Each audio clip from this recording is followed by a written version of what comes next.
Good morning, children. Today we are going to study next topic of our chapter, that is the general characteristic properties of bases. Okay, so we have already discussed about bases, means what are bases. So let's further discuss about it.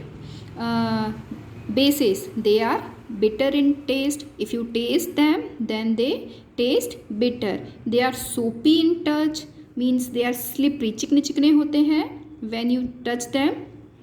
Action on litmus paper, if you test them on a litmus paper, then they turn red litmus to blue.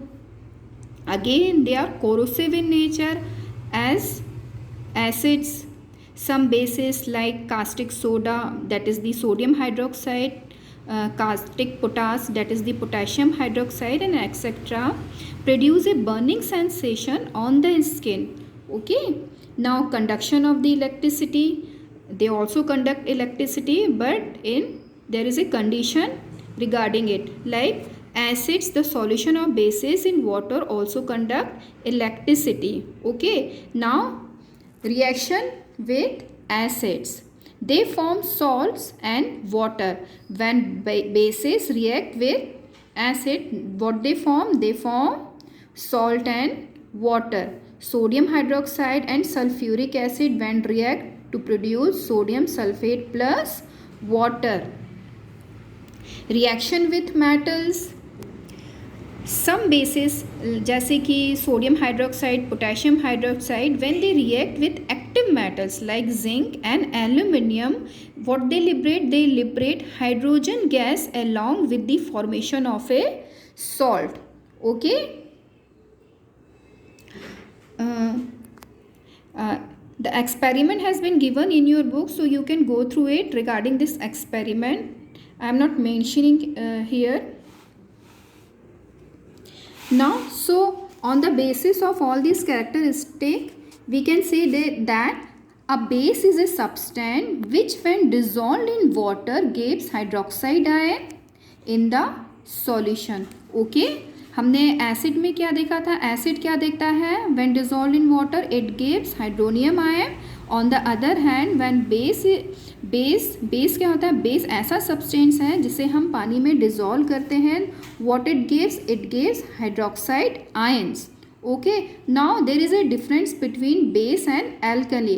एक question आ जाता है कई बार exam में कि what are alkalis. So what are alkalis? Actually the bases which are soluble in water and gives hydroxide ion in the aqueous solution are called alkalis. Okay, वो bases जिन्हें हम जब पानी में डिज़ोल्व करते हैं और हाइड्रोक्साइड आयन देते हैं एक्वस सॉल्यूशन में, then these are called alkalis. Okay, thus all alkalis are bases but all bases are not alkalis.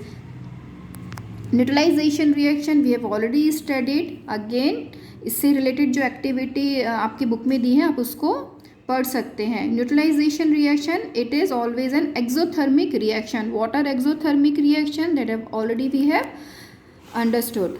Now mixing of bases with water, again it is A exothermic process. Okay, same कैसे हम mix करते हैं किसी acid और base को, acid को हम पानी में मिलाते हैं या पानी को हम एसिड में मिलाते हैं, वी हैव ऑलरेडी डिस्कस ना. If a solution of a base is diluted with water, the hydroxide ion concentration per unit volume in the solution decrease. Okay, hence basic strength of the solution decreases with dilution. आप जैसे जैसे base को पानी में मिलाते जाते हैं तब क्या होता है, जो हाइड्रोक्साइड आयन का कॉन्सेंट्रेशन पर यूनिट वॉल्यूम वो क्या होता है, कम होते जाता है. ठीक है, सो जो बेसिक स्ट्रेंथ है वो क्या होती है, कम हो जाती है. जो बेस है उसकी स्ट्रेंथ कम होती जाएगी. जैसे कि ये टेस्ट ट्यूब है, इसमें क्या है, वाटर है. Now we are adding base into it. So what is happening, जो हाइड्रोक्साइड आयन है वो क्या हो रहे हैं, कम हो रहे हैं. सो बेसिक स्ट्रेंथ क्या हो जाएगी हमारी, कम. वाई कम हो जाएगी, क्योंकि हाइड्रोक्साइड आयन जो है वो पर यूनिट वॉल्यूम कम हो जाएंगे। क्वेश्चन आ सकता है while dilution what is the strength regarding the acid और बेस। हम पानी में मिलाएंगे तो एसिड और बेस की स्ट्रेंथ कैसी रहेगी। सो ऑन डाइल्यूशन क्या होगा, जो भी उससे रिलेटेड करस्पॉन्डिंग आयन्स है वो क्या होंगे, पर यूनिट वॉल्यूम वो कम हो जाएंगे। सो उनका स्ट्रेंथ भी कम हो जाएगा। Okay, now another property that is the deliquescent nature of caustic soda. Deliquescent nature क्या होता है बच्चों, it is a property to absorb large amount of moisture. Okay, ये प्रॉपर्टी होती है किसी सॉल्ट की, वो प्रॉपर्टी जिससे कि वो एयर में से ज़्यादा मॉइस्चर को एब्जॉर्ब करता है। Example, both sodium hydroxide and potassium hydroxide are deliquescent in nature, that is they have the property to absorb such a large amount of moisture from the air that they dissolve in it to become a liquid. Okay, and this is known as the desiccant nature of caustic soda or potash soda. They absorb the moisture from the air.